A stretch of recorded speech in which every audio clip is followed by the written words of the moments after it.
Coming up on Roanoke County Today, we'll learn about managing stormwater and get an update on the Valley Greenway system. This and more coming up on RCT.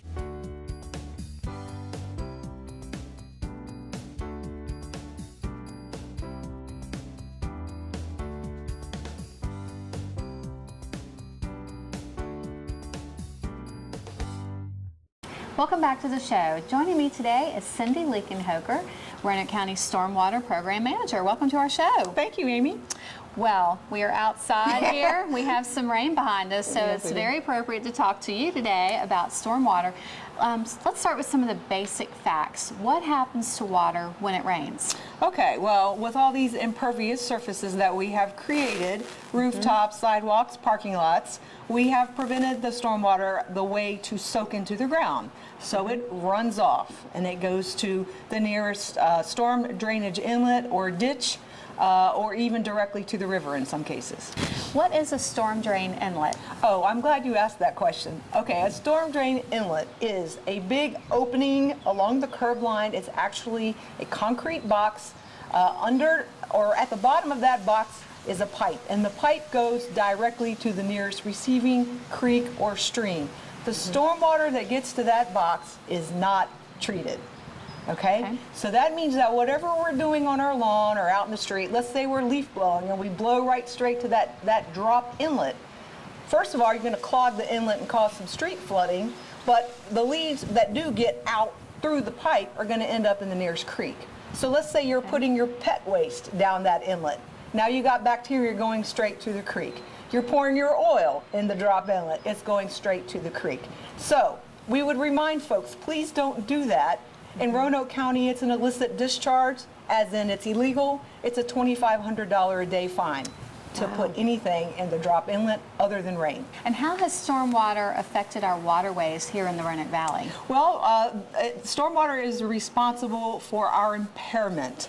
We have impairments of the Roanoke River and almost all of the tributaries for sediment and bacteria, because as stormwater travels across the impervious surfaces, it picks up those things. And those things get taken directly to the waterways without getting any type of treatment. Okay. And how can we lessen the amount of stormwater runoff from our properties? Well, easy. Plant more plants. Okay. Plant more vegetation. Mulch your flower beds. The mulch helps to soak up the stormwater, as does the plants, as do the plants and the grass. Okay, and I've heard a lot of people talk about rain barrels. How important are these? How much water can a rain barrel hold? Okay, a rain barrel can capture about 200 gallons from a 500 square foot section of roof. So over a year, that's about 1,000 gallons of chemical-free water. So it's a wonderful way for the homeowner in particular to get some good, clean water for use on their lawn, their gardens, their container plants, but don't drink it because it hasn't been purified, so it's not good enough for a drinking source. Sure. Where can you find rain barrels? Oh, just about any big box store. Any of the home and garden stores, landscaping stores, even some of the hardware stores carry rain barrels, or you could also go online. Better Homes and Gardens, for example, has a wonderful website that has a huge list of vendors. What are a few more tips for people and how to keep pollutants out of the water? Okay, also easy. So I said earlier we have an impairment for most all of our waterways for sediment and bacteria. Easiest thing for bacteria a homeowner can do is pick up their pet waste. Now, some people are going to say, oh, well, what difference does it make? We have so much wildlife, but we can't control the wildlife poop, but we can control our pets' waste. So pick it up.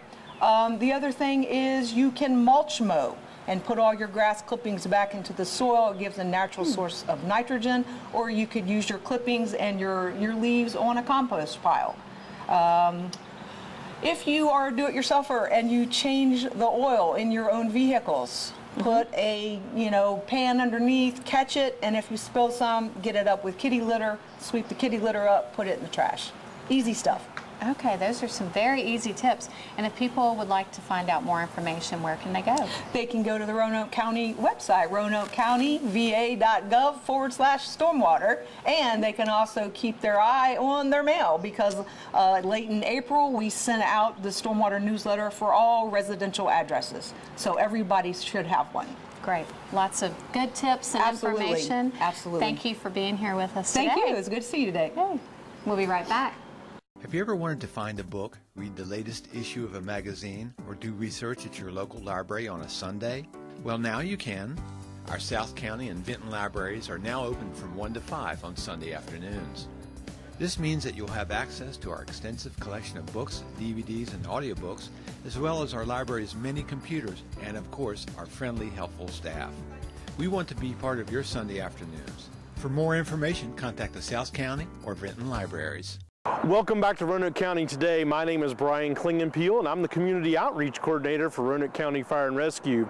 Today, we're here at the Roanoke Valley Regional Fire and EMS Training Center, where in just a few months, about 30 middle schoolers will be here to learn about positive character traits like compassion and teamwork and responsibility, as well as get a first-hand look at the training that our firefighters and our paramedics have to do. I'm talking, of course, about our 13th annual Character Academy, which is hosted by the Fire Marshal's Office of Roanoke County Fire and Rescue. It's a day camp for middle schoolers, and the dates this year are July 26, 27, and 28.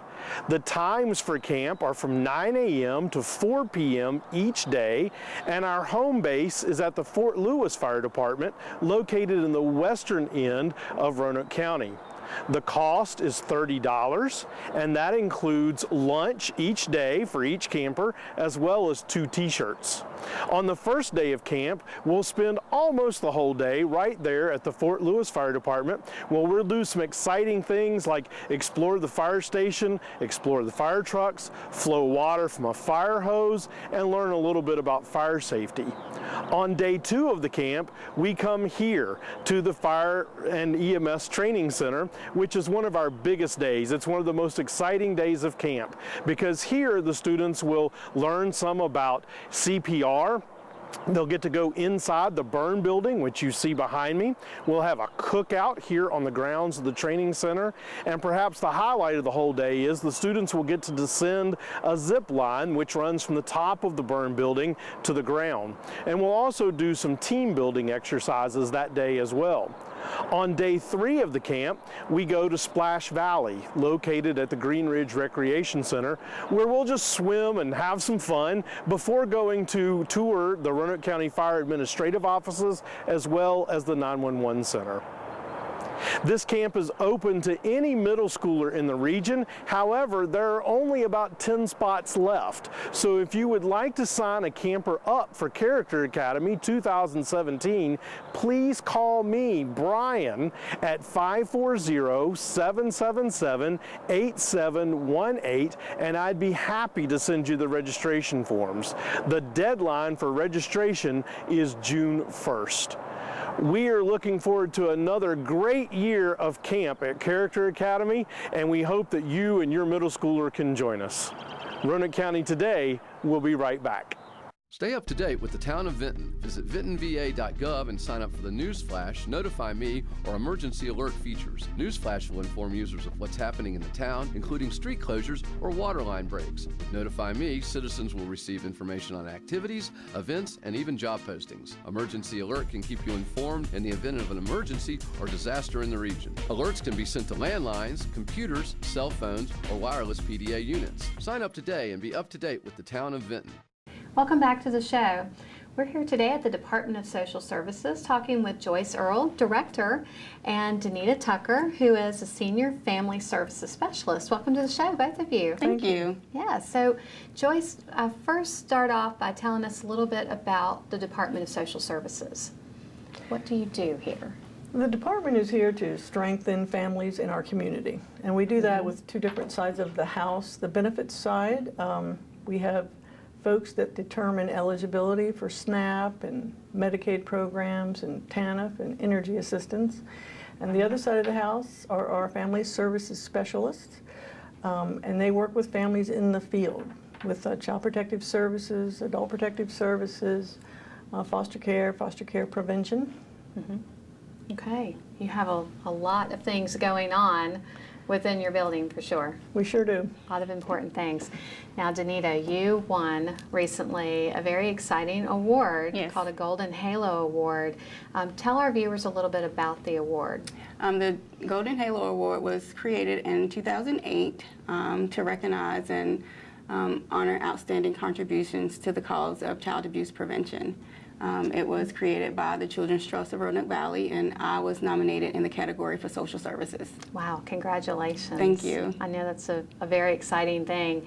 And Joyce, tell us, what are the nominations, the criteria for people being nominated and then winning this type of award? There's a board at the Children's Trust, and those folks review workers in the 8 different categories and look at the work that's been done in the past year and see who has stood out and done a great job. Great. And so here we are with Danita being nominated and then winning that. So how do you feel about receiving this award? It's like winning a Grammy. I'm very excited. I know when I got the call from Ms. Carpenteri, and before we could even get off the phone, I was crying tears of joy. Oh, that's exciting. Well, obviously you've been doing a lot of great work to have received that award. How long have you been working? It'll be 11 years in May 11 that I've been here, and I've done foster care the entire time.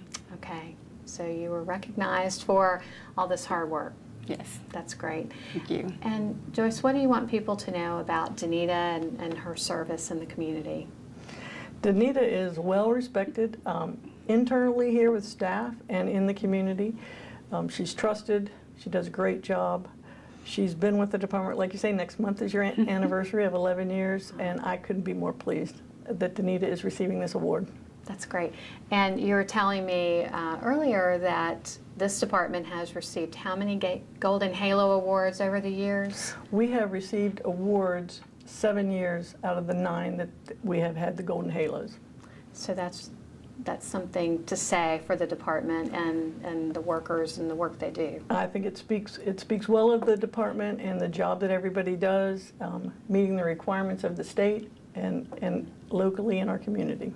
Great. Well, congratulations to Thank you you again, and congratulations to you for someone within your department winning another award. So thank you for all the work you all do. Thank you. Okay, we'll be right back. The South County Library is now a designated passport acceptance facility. Passport applications are taken by appointment during these hours only, Monday through Saturday, 9 a.m. to 4 p.m., and Monday and Tuesday evenings, 6 to 8 p.m. For more information or to schedule an appointment, call the South County Library at 540-777-8782. Details are also located on the County Library website, roanokecountyva.gov/passports. Welcome back to the show. Joining me today is Gray Craig, Web Content Manager for Roanoke County. Welcome to the show. Thank you, Amy.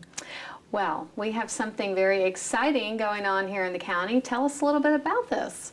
Well, we're proud to announce the launch of a new marketing brand for Roanoke County. You'll be seeing this brand on things beginning in the middle of May, and beginning with social media sites and some easy to reach targets here pretty soon. Describe some of the features of the new brand. Well, the new brand features the profile for McAfee's Knob, as well as some distinctive typography that represent the county.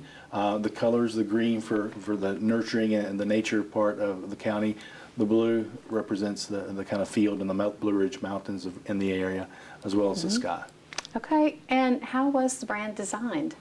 It's been a long process with executive staff, line staff, even the Board of Supervisors have had an input on the look and feel of our new brand. So it's been a long process, and we feel that we've created a mark that is really distinctive and really reflects the uniqueness of Roanoke County. And part of that process, a vision statement was developed by the Board of Supervisors, and this kind of spawned off of it, right? That's exactly right. Part of the board's vision statement is that we have a very scenic and vibrant community. This, of course, reflects that kind of scenic aspect of our community, a vibrant, innovative, with a very modern look to this. So that kind of reflects the kind of innovation we'd hope to seek and express throughout our community, as reflected in the board's vision statement.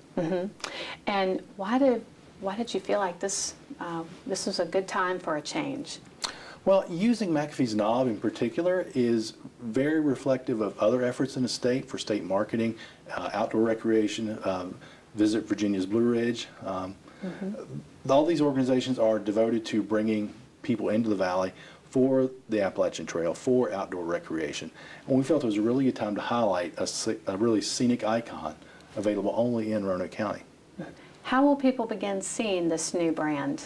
Well, some people will see this on our social media sites, perhaps even some county vehicles, and if things go well, we even have some county gateway signage in the works and in the plans in the future.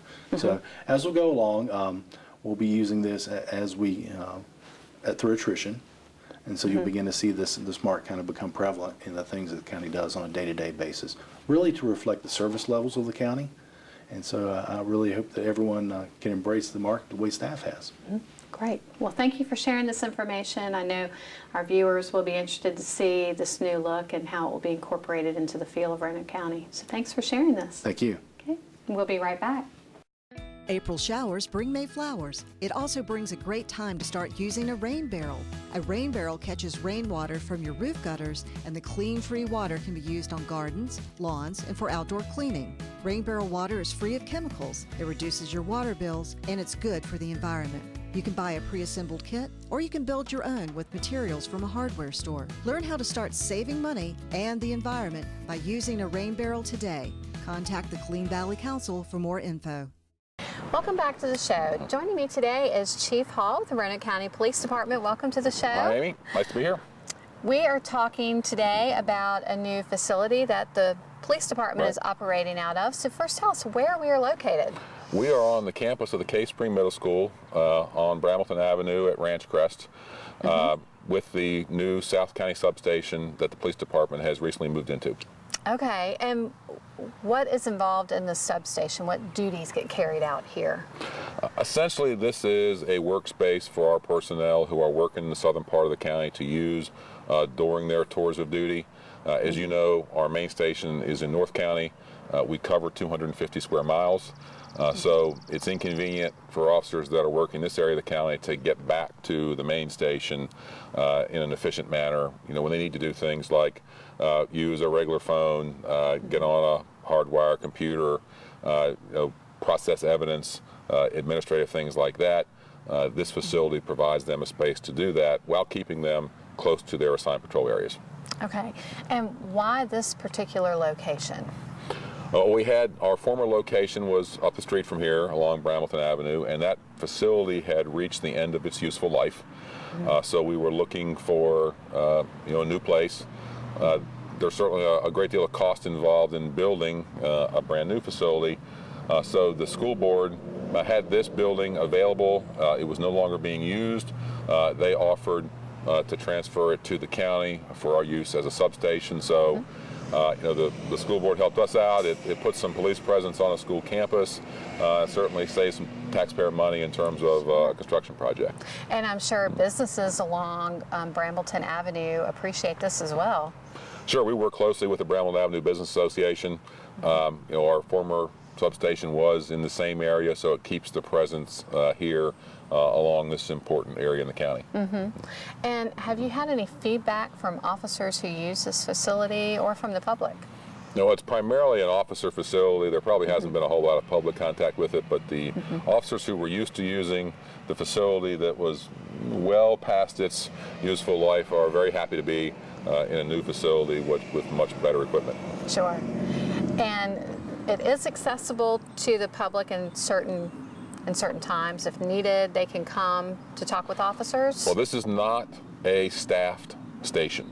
Okay. So there are not officers in that building all the time. They use the facility when they need to. So from a public use perspective, it would primarily be if an officer arranged to meet somebody here for some purpose.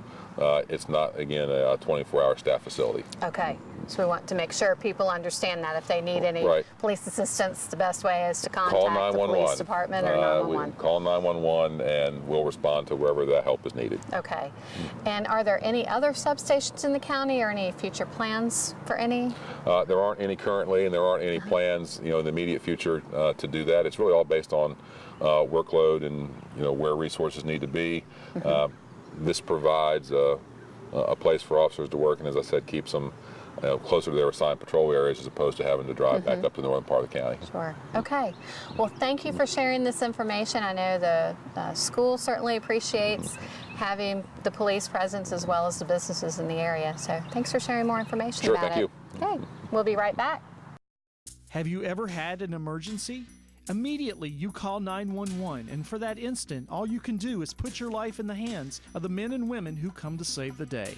As an EMT, you step into that world and make a huge impact in the lives of people who need help. As an EMT, you could be the one person who could change a life forever. This is the mission of the Vinton First Aid Crew. The Vinton First Aid Crew is looking for volunteers who would like to help with their community. Some of the benefits of becoming a volunteer include training opportunities, working in an amazing building with up-to-date technology, having a flexible schedule, become part of the active competition team, volunteer incentives for future jobs, and more. For more information on becoming a volunteer with the Vinton First Aid Crew, call 540-983-0641, send an email to volunteer@vintonems.com, or you can visit their website at vintonems.com. Welcome back to the show. Today we are out here at the trailhead at the Roanoke River Greenway, which is located in Green Hill Park. And joining me is Liz Belcher, as well as Doug Blunt with Parks, Recreation, and Tourism. Welcome to the show. Thank you. Thank you for having us. Sure. So, Liz, first tell us a little bit about your position as the Roanoke Valley Greenway Project Coordinator. Okay, so I'm the Greenway Coordinator, and I work for the Greenway Commission. The Greenway Commission was set up on Earth Day, 1997, so we are at a 20-year anniversary.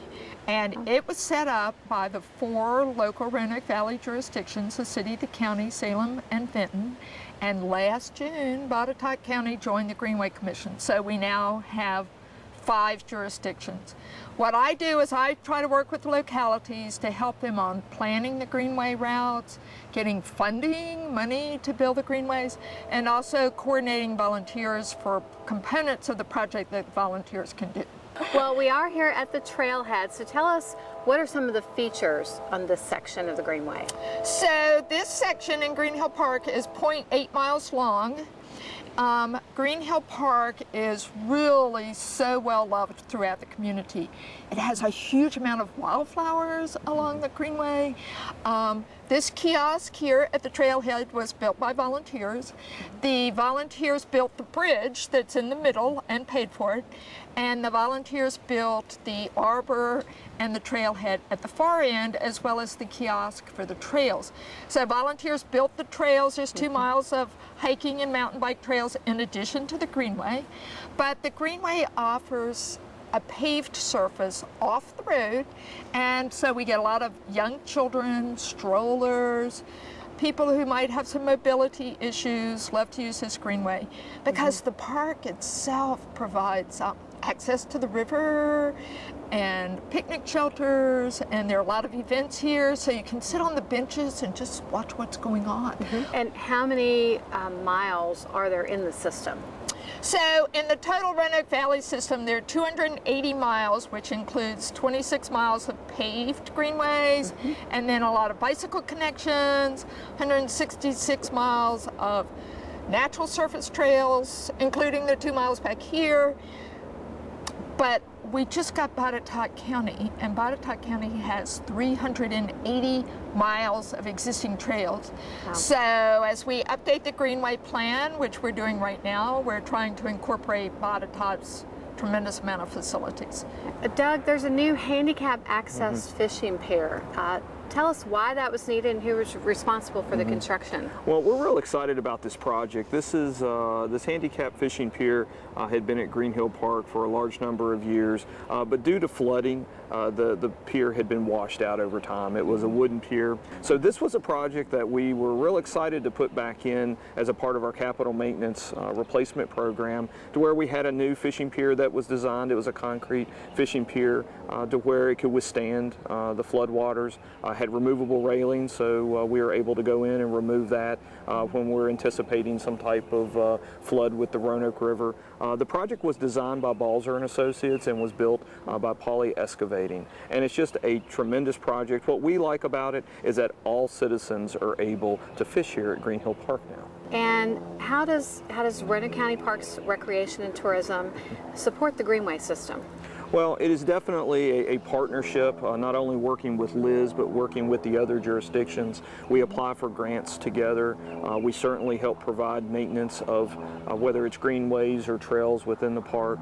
But we also all work together with planning throughout the entire region so that we have a coordinated effort to be able to put all the different trail networks in, as well as greenway networks. And one of the things that Liz talked about just a few minutes ago that's so very important is all of the very valuable volunteers that we have. It takes all of us working together, pulling all of our volunteers together to help to make these trail projects and these greenway projects a reality because there's limited amounts of grant money available, and so we have to really be able to work together, coordinate to make sure that we're very efficient with what monies that we have available to put these fabulous recreational amenities into place. Good. And what's in the future for Greenways? Well, the Greenways has a very, very bright future in the Roanoke Valley. I think over the last decade, we've seen in this community that Greenways are very, very important. Ranked very high within Roanoke County's strategic plan. We're updating the Greenway plan right now with new priorities about the direction that we need to go in.